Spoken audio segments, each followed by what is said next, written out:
Hello दोस्तों, स्वागत है आप सभी का एक बार फिर से हमारे इस यूट्यूब चैनल स्टडी प्लेटफॉर्म पे। तो जैसा कि आपने थंबनेल देख लिया होगा, आज की इस वीडियो में बात करेंगे अर्थशास्त्र के बारे में। बीए बीएससी फिफ्थ सेमेस्टर के लिए फर्स्ट पेपर का वीडियो रहेगा। आर्थिक अभिवृद्धि एवं विकास पेपर का आपका टाइटल रहेगा। 100 मोस्ट इंपॉर्टेंट क्वेश्चंस की इस वीडियो में हम बात करेंगे। ठीक है, स्टडी प्लेटफॉर्म पर आप ये वीडियो देख रहे हैं। स्टडी प्लेटफॉर्म को सब्सक्राइब करके बेल आइकन को ऑन कर लीजिएगा और वीडियो को लाइक करके अपने सभी दोस्तों के साथ शेयर ज़रूर कर दीजिएगा। ठीक है, तो पहला क्वेश्चन आपके सामने आता है, आर्थिक विकास की माप के लिए निम्न में से कौन सी बेहतर माप है। आर्थिक विकास की माप के लिए निम्न में से कौन सी बेहतर माप है। तो ऑप्शन में आपको यहाँ पे नज़र आ रहा है राष्ट्रीय आय। राष्ट्रीय I is the right answer. ठीक है, आपसे निम्न में पूछ रहा है। अगर निम्न में पता तब पूछेगा जब आपको ऑप्शन में प्रति व्यक्ति आय नहीं देगा। जब आपको ऑप्शन में प्रति व्यक्ति आय नहीं देगा ना, तो आपको वहाँ पर राष्ट्रीय आय को टिक करना है। लेकिन अगर आपको प्रति व्यक्ति आय दे रखा है कि आर्थिक विकास की माप के लिए कौन सी माप बेहतर है, तो प्रति व्यक्ति आय। ठीक है, प्रति व्यक्ति आय जो होती है ना, वो आर्थिक विकास को मापने के लिए सबसे बेहतर माप होती है। लेकिन प्रति व्यक्ति आय नहीं दे रखी ऑप्शन में, तो राष्ट्रीय आय को आपको टिक करना है। लेकिन राष्ट्रीय आय और प्रति व्यक्ति आय दोनों ही ऑप्शन में दे रखे हैं, तो प्रति व्यक्ति आय को आपको पहले टिक करना है। अब यहाँ पे 2-3 पॉइंट और देख ले रहे हैं कि साइमन कुजनेट्स द्वारा दिया गया है जो राष्ट्रीय आय होती है वो आर्थिक विकास के लिए बेहतर माप होती है। किसने कहा है? साइमन कुजनेट्स द्वारा कहा गया है। ठीक है, और राष्ट्रीय आय को राष्ट्रीय लाभांश और राष्ट्रीय उत्पाद का मूल्य भी कहा जाता है। इस पॉइंट को भी याद रखेंगे। ठीक है, नेक्स्ट क्वेश्चन आपसे पूछ रहा है, किसी राष्ट्र के आर्थिक विकास की वास्तविक माप क्या है। वास्तविक माप क्या हो जाएगी? प्रति व्यक्ति आय, याद रखेंगे। ठीक है, नेक्स्ट क्वेश्चन आपसे पूछ रहा है, आर्थिक वृद्धि दीर्घकाल में होने वाला क्रमिक और सतत परिवर्तन है जो बचत और जनसंख्या में वृद्धि की सामान्य दर से आता है। यह कथन किसका है? तो इस कथन को पूरे को याद करने की आपको कोई ज़रूरत नहीं है। तो बस इतना याद रखें कि आर्थिक वृद्धि दीर्घकाल में होने वाला क्रमिक और सतत परिवर्तन है। क्रमिक और सतत परिवर्तन है। आर्थिक वृद्धि से रिलेटेड क्रमिक और सतत परिवर्तन की जो विचारधारा है, किसने कहा है? ये किसने कहा है? तो शुम्पीटर महोदय ने कहा है। ठीक है, क्रमिक और सतत परिवर्तन है। आर्थिक वृद्धि दीर्घकाल में होने वाला क्रमिक और सतत परिवर्तन है, इतना याद रखेंगे। ऑप्शन में आपको ये ज़रूर मिलेगा क्रमिक और सतत परिवर्तन वाला पॉइंट जो है। तो आंसर कर देंगे शुम्पीटर महोदय। ठीक है, शुम्पीटर हो जाएगा राइट आंसर। नव परिवर्तन आर्थिक विकास के लिए अति आवश्यक है। शुम्पीटर महोदय ने कहा है कि जो नव परिवर्तन होता है, नव परिवर्तन जो होता है वो आर्थिक विकास के लिए अति आवश्यक होता है। किसने कहा? शुम्पीटर महोदय ने।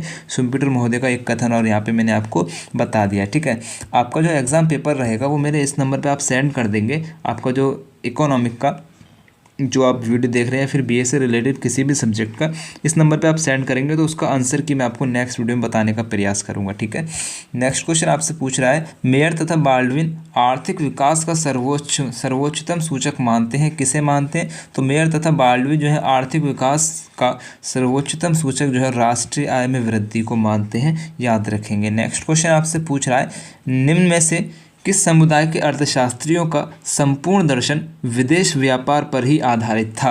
आंसर कर देंगे वाणिज्यवादी। वाणिज्यवादी अर्थशास्त्रियों का संपूर्ण दर्शन जो था वो विदेश व्यापार पर आधारित था, याद रखेंगे। नेक्स्ट क्वेश्चन आपसे पूछ रहा है, शुद्ध घरेलू उत्पाद यानी कि एनडीपी के आकलन का सही सूत्र क्या है? एनडीपी निकालने का सूत्र क्या है? तो एनडीपी निकालने का सूत्र हो जाएगा जीडीपी में से प्रतिस्थापन व्यय को घटाने से एनडीपी निकल के आ जाएगा, याद रखेंगे। ठीक है, नेक्स्ट क्वेश्चन आपसे पूछ रहा है कि शुद्ध राष्ट्रीय उत्पाद का सूत्र है। तो शुद्ध राष्ट्रीय उत्पाद का सूत्र हो जाएगा आपका जीएनपी में से माइनस डिप्रेसिएशन को घटा देंगे। ठीक है, शुद्ध राष्ट्रीय उत्पाद को प्राप्त करने के लिए सकल घरेलू उत्पाद में मूल्य ह्रास को घटाया जाता है। इस बात को याद रखेंगे। एनएनपी प्राप्त करने के लिए जीएनपी में से डिप्रेसिएशन को घटाना पड़ता है, याद रखेंगे।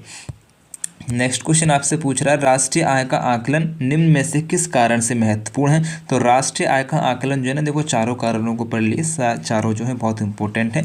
विभिन्न देशों के आर्थिक विकास के स्तर का ज्ञान करने के लिए, योजनाओं का निर्माण करने के लिए, जनसंख्या के जीवन स्तर का अनुमान लगाना, उपरोक्त सभी। ठीक है, नेक्स्ट क्वेश्चन आपसे पूछ रहा है, एक वर्ष में देश में उत्पादित अंतिम वस्तुओं तथा सेवाओं की कुल कीमत को कुल जनसंख्या से भाग देकर क्या प्राप्त किया जाता है? तो मौद्रिक प्रति व्यक्ति आय को प्राप्त किया जाता है। पीसीआई को प्राप्त कैसे किया जाता है? एनआई यानी कि नेशनल इनकम को डिवाइड कर देते हैं टोटल पॉपुलेशन से, हमारा क्या निकल के आ जाता है, पर कैपिटल इनकम यानी कि मौद्रिक प्रति व्यक्ति आय निकल के आ जाती है, याद रखेंगे। ठीक है, नेक्स्ट क्वेश्चन आपसे कह रहा है कि भारतीय अर्थव्यवस्था का स्वरूप निम्न में से किस प्रकार की अर्थव्यवस्था है। तो भारतीय अर्थव्यवस्था जो हो जाएगी विकासशील अर्थव्यवस्था हो जाएगी, बचपन से पढ़ते आ रहे हैं, याद होगा। नेक्स्ट क्वेश्चन आपसे कह रहा है विश्व के किस देश के सकल घरेलू उत्पाद का 100% सेवा क्षेत्र से प्राप्त होता है। तो आंसर का लगा देंगे इसका संयुक्त राष्ट्र अमेरिका। अमेरिका का जो 100% है ना, यानी कि जो उसका सकल घरेलू उत्पाद है ना, पूरा का पूरा जो है सेवा क्षेत्र से ही प्राप्त होता है, याद रखेंगे, बहुत इंपॉर्टेंट क्वेश्चन है। नेक्स्ट क्वेश्चन आपसे कह रहा है विश्व के किस देश के सकल घरेलू उत्पाद में कृषि क्षेत्र का हिस्सा सर्वाधिक है। आंसर लगा देंगे चीन। ठीक है, याद रखेंगे। नेक्स्ट क्वेश्चन आपसे कह रहा है आर्थिक विकास द्वारा निम्न में से कौन सा परिवर्तन लाया जा सकता है। आर्थिक विकास द्वारा निम्न में से कौन सा परिवर्तन लाया जा सकता है, एक बार ऑप्शन देख लें आपको। हाँ, तो देखिए आर्थिक, सामाजिक एवं संस्थागत, संरचनात्मक, सभी। तो आंसर लगा देंगे सभी। आर्थिक विकास द्वारा इन सभी में जो है क्या कर सकते हैं, परिवर्तन लाया जा सकता है। एक बार इस पॉइंट को और पढ़ लेंगे। आर्थिक विकास एक ऐसी प्रक्रिया है जिसमें प्राकृतिक संसाधनों और मानवीय संसाधनों का इष्टतम उपयोग होता है। इस पॉइंट को भी आप याद रखेंगे। ठीक है, दोबारा आप एक बार वीडियो को पॉज कर करके ना खुद से भी पढ़ने का प्रयास करेंगे। प्रतिष्ठित अर्थशास्त्रियों द्वारा आर्थिक विकास की माप निम्न में से किसके द्वारा की जाती है। प्रतिष्ठित अर्थशास्त्रियों द्वारा आर्थिक विकास की माप निम्न में से किसके द्वारा की जाती है। बहुमूल्य धातुओं का संग्रह, राष्ट्रीय उत्पादन, समाजवाद एवं सहकारिता, उपरोक्त सभी। आंसर लगा देंगे उपरोक्त सभी। ठीक है, चैनल को सब्सक्राइब करके बेल आइकन को ऑन कर लीजिएगा और वीडियो को लाइक करके शेयर ज़रूर कर दीजिएगा। नेक्स्ट क्वेश्चन आपसे करें अर्थव्यवस्था के क्रमिक एवं स्थिर गति के विकास को कहा जाता है आर्थिक समृद्धि। मोस्ट इंपोर्टेंट क्वेश्चन है, याद रखेंगे। अर्थव्यवस्था के क्रमिक एवं स्थिर गति से विकास को आर्थिक समृद्धि कहा जाता है। नेक्स्ट क्वेश्चन आपसे कह रहा है आधुनिक अर्थशास्त्रियों द्वारा आर्थिक विकास के माप की कसौटी है। आधुनिक अर्थशास्त्रियों द्वारा आर्थिक विकास के माप की कसौटी है राष्ट्रीय आय और प्रति व्यक्ति आय, आर्थिक कल्याण, संरचनात्मक विकास, उपरोक्त सभी। डी आंसर इसका राइट आंसर होगा। ठीक है, उपरोक्त सभी, ये सभी जो होते हैं आधुनिक अर्थशास्त्रियों द्वारा आर्थिक विकास की माप की कसौटी होती है। यानी कि आधुनिक अर्थशास्त्री जो आर्थिक विकास को मापते हैं ना, इन तीनों के जरिए मापते हैं। इस तरह से आप समझ सकते हैं। आर्थिक विकास की स्थिति जानने के लिए किसी अर्थव्यवस्था में देश के राष्ट्रीय उत्पादन एवं राष्ट्रीय आय महत्वपूर्ण घटक होते हैं। ये कथन किसका है, मेयर तथा बाल्डविन का कथन है। इसमें देखो क्या पॉइंट आपको मैं देता हूँ, इस पॉइंट में आपको देता हूँ मेयर तथा बाल्डविन ने क्या इंपॉर्टेंट बताया, राष्ट्रीय उत्पादन और राष्ट्रीय आय को महत्वपूर्ण घटक बताया आर्थिक विकास की स्थिति मापने के लिए। ठीक है, राष्ट्रीय उत्पादन और राष्ट्रीय आय, राष्ट्रीय उत्पादन और राष्ट्रीय आय महत्वपूर्ण घटक बताए हैं आर्थिक विकास को मापने के लिए। तो याद रखेंगे राष्ट्रीय उत्पादन और राष्ट्रीय आय जो महत्वपूर्ण घटक हैं आर्थिक विकास के, किसने बताए, मेयर तथा बाल्डविन ने बताए। एक दो बार खुद से पढ़ लेंगे वीडियो को रोक के। ठीक है, नेक्स्ट क्वेश्चन आपसे कह रहा है कि पूंजी निर्माण आर्थिक विकास का कौन सा तत्व है। पूंजी निर्माण आर्थिक विकास का कौन सा तत्व है। आंसर कर देंगे आर्थिक तत्व है, याद करेंगे। ठीक है, नेक्स्ट क्वेश्चन आपसे कह रहा है राष्ट्रीय उत्पादन में निम्न में से किस परिस्थिति में तीव्र गति से वृद्धि होगी। राष्ट्रीय उत्पादन जो होता है उसमें किस परिस्थिति में तीव्र गति से वृद्धि होगी। आंसर कर देंगे पूंजी उत्पादन अनुपात काफ़ी कम होगा। पूंजी उत्पाद अनुपात काफ़ी कम होगा तो राष्ट्रीय उत्पादन में ना तीव्र गति से वृद्धि होगी, याद रखेंगे। नेक्स्ट क्वेश्चन आपसे कह रहा है राष्ट्रीय आय समाज की वस्तुगत आय का वह भाग है जिसे मुद्रा में मापा जा सकता है एवं जिसमें विदेश से प्राप्त आय भी सम्मिलित होती है। ये परिभाषा किस अर्थशास्त्र की है। तो देखो यहाँ पे मैं आपको क्या पॉइंट निकाल के देता हूँ कि राष्ट्रीय आय की यहाँ पे हम बात कर रहे हैं। राष्ट्रीय आय जो होती है उसमें जो है राष्ट्रीय आय जो होती है उसे ना मुद्रा में मापा जा सकता है। किसने कहा है, प्रोफेसर पेगू ने कहा है कि जो राष्ट्रीय आय होती है उसको मुद्रा में मापा जा सकता है। ठीक है, राष्ट्रीय आय जो होती है उसे मुद्रा में मापा जा सकता है और जिसमें विदेश से प्राप्त आय भी सम्मिलित होती है। अगर चाहें तो इस पॉइंट को और बढ़ा सकते हैं, विदेश से प्राप्त आय भी सम्मिलित होती है और उसे मुद्रा में मापा जा सकता है। राष्ट्रीय आय को किसने कहा है, प्रोफेसर पेगू ने कहा है। आई होप याद हो गया होगा। नेक्स्ट क्वेश्चन आपसे कहा राष्ट्रीय आय लेखांक विधि के जन्मदाता हैं किन्स। बहुत इंपॉर्टेंट क्वेश्चन है। राष्ट्रीय आय लेखांक विधि के जन्मदाता हो जाएंगे प्रोफेसर किन्स, याद रखेंगे। ठीक है, किसी भी क्वेश्चंस में अगर मैं नहीं समझा पा रहा हूँ थोड़ा वीडियो को पॉज करेंगे, एक बार खुद से 2-3 बार पढ़ेंगे ना, सारा क्वेश्चन आपको समझ में आ जाएगा। एक 1 वर्ड में सारे आंसर मैंने लिख रखे हैं, कोई ज़्यादा मतलब कि क्या कहते हैं मुश्किल नहीं होगी आपको पढ़ने में। नेक्स्ट क्वेश्चन आपसे कह रहा है यदि अर्थव्यवस्था में कोई आयात निर्यात ना हो तो सकल घरेलू उत्पाद यानी कि जीडीपी निम्न में से किसके बराबर होगी। यदि अर्थव्यवस्था में यदि किसी देश में आयात निर्यात नहीं होता है तो जो हमारी जीडीपी है वो किसके बराबर होगी, तो आंसर कर देंगे कुल राष्ट्रीय आय के बराबर होगी, याद करेंगे। ठीक है, कार्ल मार्क्स आर्थिक विकास का मापदंड क्या मानते हैं, तो कार्ल मार्क्स जो है आर्थिक विकास का मापदंड मानते हैं समाजवाद को। ठीक है, यहाँ पे एक पॉइंट और याद रखेंगे, जो कार्ल मार्क्स हैं वो समाजवादी अर्थशास्त्री हैं। ठीक है, कार्ल मार्क्स जो है आर्थिक विकास का मापदंड मानते हैं समाजवाद को, और कार्ल मार्क्स जो है वो समाजवादी अर्थशास्त्री हैं, इस बात से आपको पता लग रहा है। नेक्स्ट क्वेश्चन आपसे करा है प्राकृतिक संसाधनों की अल्पता के बावजूद कोई देश आर्थिक विकास की उच्च दर प्राप्त कर सकता है यदि उसे जननांकीय लाभांश प्राप्त है, कार्यशील जनसंख्या के कौशल विकास हेतु प्रयास किया जाता है, श्रम की गतिशीलता में वृद्धि की जाती है, उपरोक्त सभी D is the right answer. एक बार खुद से पढ़ लेंगे वीडियो को रोक के। ठीक है, नेक्स्ट क्वेश्चन आपसे कह रहा है बाजारों का विस्तार करके आर्थिक विकास में तेजी लाई जा सकती है, इसके लिए निम्न में से कौन सा उपाय अधिक कारगर है। तो देखिए बाज़ारों का विस्तार करके आर्थिक विकास में तेज़ी लाई जा सकती है, इसके लिए कौन सा उपाय कारगर है। आर्थिक प्रबंधन का उदारीकरण, परिवहन सुविधाओं का विकास, करों को तर्कसंगत बनाना, उपरोक्त सभी D is the right answer. ठीक है, नेक्स्ट क्वेश्चन आपसे कह रहा है सबसे कम विकसित देशों का निम्न में से कौन सा सामूहिक लक्षण है।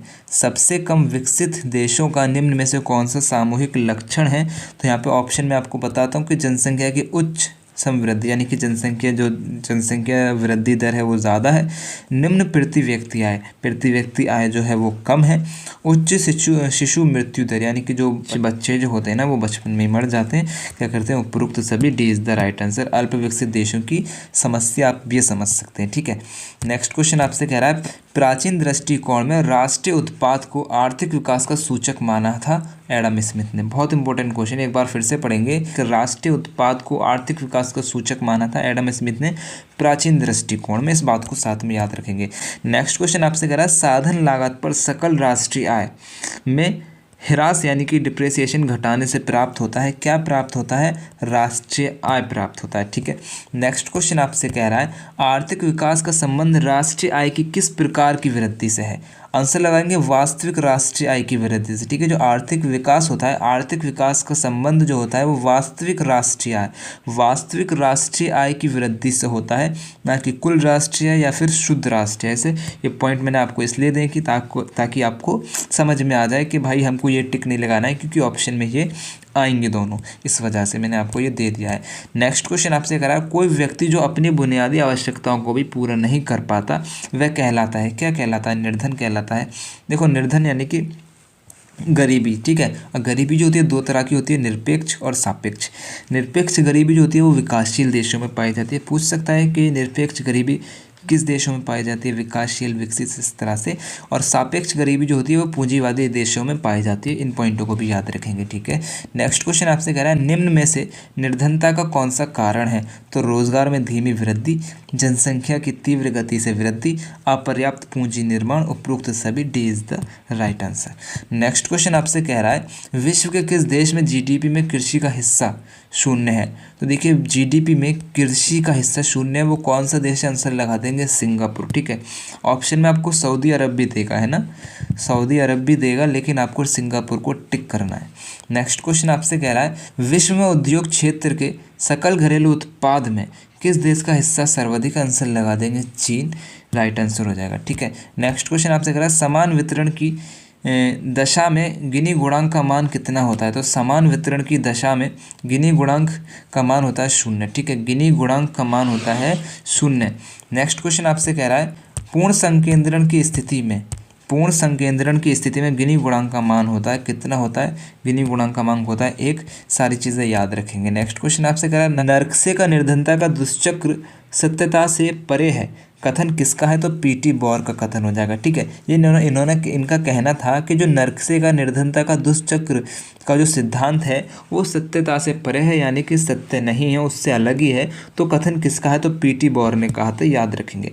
वीडियो को लाइक करके चैनल को सब्सक्राइब जरूर कर लीजिएगा और वीडियो को अपने सभी दोस्तों के साथ शेयर जरूर कीजिएगा। नेक्स्ट क्वेश्चन आपसे कह रहा है, सभी विकासशील अर्थव्यवस्थाओं में निर्धनता का दुष्चक्र एक स्वचालित मशीन की भांति कार्य करे, ये अवश्य नहीं। ये कथन किसका है? तो गुन्नर मिडिल का है। ठीक है, यहाँ पे पॉइंट क्या याद रखेंगे, इन्होंने कहा है कि सभी विकासशील अर्थव्यवस्थाओं में निर्धनता का दुष्चक्र एक स्वचालित मशीन की भांति कार्य करे, यानी कि खुद से चलने वाली मशीन की भांति कार्य करे, ये ऐसा आवश्यक नहीं है। ये कथन किसका है? तो गुन्नर मिडल का है। तो यहाँ पे बस याद रख सकते हैं, इन्होंने एक कथन बोला है कि स्वचालित मशीन की भांति कार्य करे, ये संभव नहीं है। गुन्नर मिडल का कथन हो जाएगा, याद रख लेंगे। और आप बाकी इसको पूरा भी याद कर सकते हैं। मैं बस ऐसे ही बता रहा हूँ ट्रिक थोड़ा सा कि आपको टिकी करना है ना, तो माइंड में आना चाहिए कि हाँ किसने क्या बोला। तो एक पॉइंट मैं आपको निकाल के दे रहा हूँ मेरे हिसाब से। नेक्स्ट क्वेश्चन आपसे करा है, प्रोफेसर नरकसे ने निर्धनता के दुष्चक्र को तोड़ने के लिए निम्न में से कौन सा उपाय सुझाया? प्रोफेसर नरकसे ने निर्धनता के दुष्चक्र को तोड़ने के लिए निम्न में से कौन सा सुझाव जो है सुझाया था? तो विकसित तकनीक अपनाना, पूंजी निर्माण की दर बढ़ाना, उत्पत्ति के साधनों का अनुकूलतम उपयोग करना, उपयुक्त सभी D is the right answer. सारे ही उपयोग जो है नरकसे महोदय ने बताए हैं निर्धनता के दुष्चक्र को तोड़ने के लिए। नेक्स्ट क्वेश्चन आपसे कह रहा है, किस अर्थशास्त्री ने कहा निर्धनता स्वयं एक कारण एवं परिणाम है? तो रैगनर नरकसे ने कहा था। ठीक है, अति आवश्यक विचारक थे, बहुत इंपॉर्टेंट क्वेश्चन है। रैगनर नरकसे ना काफ़ी क्वेश्चंस आपको एग्जाम में देखने को मिलेंगे। मैं इस वीडियो में कुछ क्वेश्चन नहीं करा पाता हूँ, तो आपसे रिक्वेस्ट रहेगी आप अपने पास से रैगनर नरकसे के जो है क्वेश्चन मतलब कि विचार वगैरह को ज़रूर देख लीजिएगा। ठीक है, तो इसको याद करेंगे, स्वयं एक कारण एवं परिणाम है। ठीक है, जो निर्धनता होती है ना वो खुद एक कारण है और खुद ही एक परिणाम है। किसने कहा है? रैगनर नरकसे ने कहा है। ज़्यादा बड़ा कुछ है नहीं इसमें, बहुत सिंपल सा याद हो जाएगा, रैगनर नरकसे। लॉरेंस वक्र मुख्य रूप से किसकी माप में प्रयुक्त किया जाता है? तो लॉरेंस वक्र जो होता है वो आय असमानताओं की माप में प्रयुक्त किया जाता है, याद रखेंगे। ठीक है, नेक्स्ट क्वेश्चन आपसे कह रहा है, भूख सूचकांक किन संस्थानों द्वारा संयुक्त रूप से एकत्र किया जाता है? जो भूख सूचकांक होता है किन संस्थानों द्वारा संयुक्त रूप से एकत्र किया जाता है? आंसर कर देंगे, बहुत इंपॉर्टेंट क्वेश्चन है, कंसर्न वर्ल्ड वाइड एवं हंगर हिल्क के द्वारा। ठीक है, कंसर्न वर्ल्ड वाइड जो है एक आयरलैंड में गैर सरकारी संगठन है, इस बात को भी याद रखेंगे। वीडियो को पॉज करके खुद से भी पढ़ने का प्रयास करेंगे। ठीक है, मैं काफ़ी स्लो चल रहा हूँ आज, ताकि किसी ने मेरे को बोला था, स्टूडेंट्स ने 2-3 ने, कि भाई थोड़ा स्लो पढ़ाया करो, इस वजह से मैं थोड़ा धीरे धीरे चल रहा हूँ। ठीक है, नेक्स्ट क्वेश्चन आपसे पूछ रहा है, वैश्विक भुखमरी सूचकांक 2022 में भारत किस स्थान पर था? 121 देशों में भारत किस स्थान पर था? तो 121 देशों में भारत जो है 107वें नंबर पे था वैश्विक भुखमरी सूचकांक के अंदर। ठीक है, और भारत का जो स्कोर रहा था 29.1 का स्कोर इसका रहा था। ठीक है, नेक्स्ट क्वेश्चन आपसे कह रहा है, खुशहाली सूचकांक हैप्पी इंडेक्स 2021 के अनुसार दुनिया का सबसे खुशहाल राष्ट्र कौन सा है? आंसर कर देंगे Finland. Very most important question है। ठीक है, इसी क्रम में एक और पॉइंट देखिए कि खुशहाली सूचकांक 0 से 10 स्कोर सीमा के अंदर नापा जाता है, यानी कि एक स्केल होता है 0 से लेकर 10 तक, उसके अंदर जो है इसको मतलब कि खुशहाली सूचकांक को मापा जाता है। इसका देखो सूत्र आप यहाँ पर देख लेंगे, ये हो जाएगा आपका हैप्पी इंडेक्स, संतुलित जीवन को गुणा करेंगे जीवन प्रत्याशा से और डिवाइड कर देंगे इसको परिस्थितिकी से। इस तरह से आपका सूत्र हो जाता है। वहाँ पे आपसे सॉल्यूशन नहीं मांगेगा, बस सूत्र पूछेगा, पूछा तो याद कर लेंगे। ठीक है, नेक्स्ट क्वेश्चन आपसे कह रहा है, निम्न में से किस परिस्थिति में आय का पूर्णतः समान वितरण प्रदर्शित होता है? तो आंसर लगा देंगे 10% लोगों के पास 10% आय, सा is the right answer. Next question आपसे कह रहा है, लेविस ने पूंजी निर्माण का निर्धारक तत्व माना है?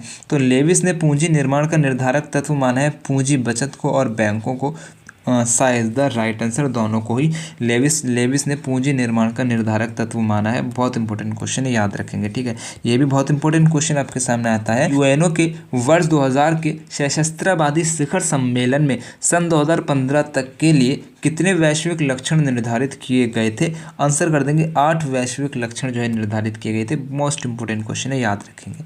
नेक्स्ट क्वेश्चन आपसे पूछ रहा है, प्रोफेसर लेविस के अनुसार अल्पविकसित देशों में श्रम की सीमांत उत्पादकता क्या होती है, नगण्य या शून्य या कभी कभी ऋणात्मक होती है। बहुत इंपॉर्टेंट क्वेश्चन है, इसको ज़रूर याद कर लेना। प्रोफेसर लेविस के अनुसार अल्प विकसित देशों में श्रम की सीमांत उत्पादकता जो होती है वो नगण्य होती है या शून्य होती है या कभी कभी ऋणात्मक भी चली जाती है। ठीक है, नेक्स्ट क्वेश्चन आपसे पूछ रहा है, सेवा क्षेत्र के विषय में वैश्विक स्तर पर निम्न में से कौन सा कथन सत्य नहीं है। तो सत्य नहीं है को छोड़ो, जो सत्य है उनको देखो। ठीक है, जो सत्य कथन है उनको मैं आपको यहाँ पे बता रहा हूँ। विश्व की 63% संपदा सेवक क्षेत्र से प्राप्त सृजित होती है, यानी कि इकट्ठा होती है। विश्व की 63% जो संपदा है वो सेवा क्षेत्र से, यानी कि सेवा क्षेत्र से सृजित होती है या फिर इकट्ठा होती है। ठीक है, इस बात को आप याद रखेंगे। सेवा क्षेत्र के कुल वैश्विक उत्पादन में सर्वाधिक हिस्सा जो है संयुक्त राज्य अमेरिका का है। अभी मैंने ऊपर आपको क्वेश्चन बताया था, बहुत इंपॉर्टेंट क्वेश्चन है। 100% योगदान देता है सेवा क्षेत्र में। ठीक है, इस बात को याद रखेंगे। नेक्स्ट क्वेश्चन आपसे कह रहा है, विश्व के 30 देशों में सकल घरेलू उत्पाद का 80% से अधिक केवल सेवा क्षेत्र से प्राप्त होता है। इस बात को भी याद रखेंगे। 30 देशों में, विश्व के 30 देशों में जो सकल घरेलू उत्पाद है ना, 80% से अधिक केवल सेवा क्षेत्र से प्राप्त होता है। इस बात को याद रखेंगे। तो ये तीनों पॉइंट आपके राइट हो जाएंगे। बाकी जो आपका इसको भी देख लीजिए कि सकल घरेलू उत्पाद में सेवा क्षेत्र का सबसे कम योगदान सोमालिया का है, तो राइट आंसर हो जाएगा ये, यानी कि गलत है। नेक्स्ट क्वेश्चन आपसे कह रहा है, HDI यानी कि human development index, human development index की गणना का सूत्र है। तो उसकी गणना का सूत्र हो जाएगा LEI plus EAI plus FLI बट्टे में कर देंगे 3। ठीक है, यहाँ पे मेरी राइटिंग थोड़ी ऐसी आ रही है, तो आप इसको देख लेंगे। जो आपको यहाँ पे आपके सामने लिखा है ना, ये आपका सूत्र हो जाएगा, इसको आप याद कर लेंगे। ठीक है, नेक्स्ट क्वेश्चन आपसे कह रहा है, प्रबल प्रयास सिद्धांत निम्न में से किस प्रकार की बाजार संरचना में कार्य करता है। आंसर कर देंगे अल्प अधिकार। मोस्ट इंपोर्टेंट क्वेश्चन है। ठीक है, अल्प अधिकार बाजार संरचना में प्रबल प्रयास सिद्धांत कार्य करता है। इस बात को याद रखेंगे। ठीक है, यहाँ पे मैं 50% ही रख रहा हूँ, 50% में नेक्स्ट वीडियो में करा दूंगा। वीडियो बहुत लंबा हो रहा है। ठीक है, इस वजह से मैं यहीं पे छोड़ रहा हूँ, शाम तक मैं अपलोड कर देता हूँ। तो कोई बात नहीं, टेक केयर, बाय बाय, अल्लाह हाफिज़।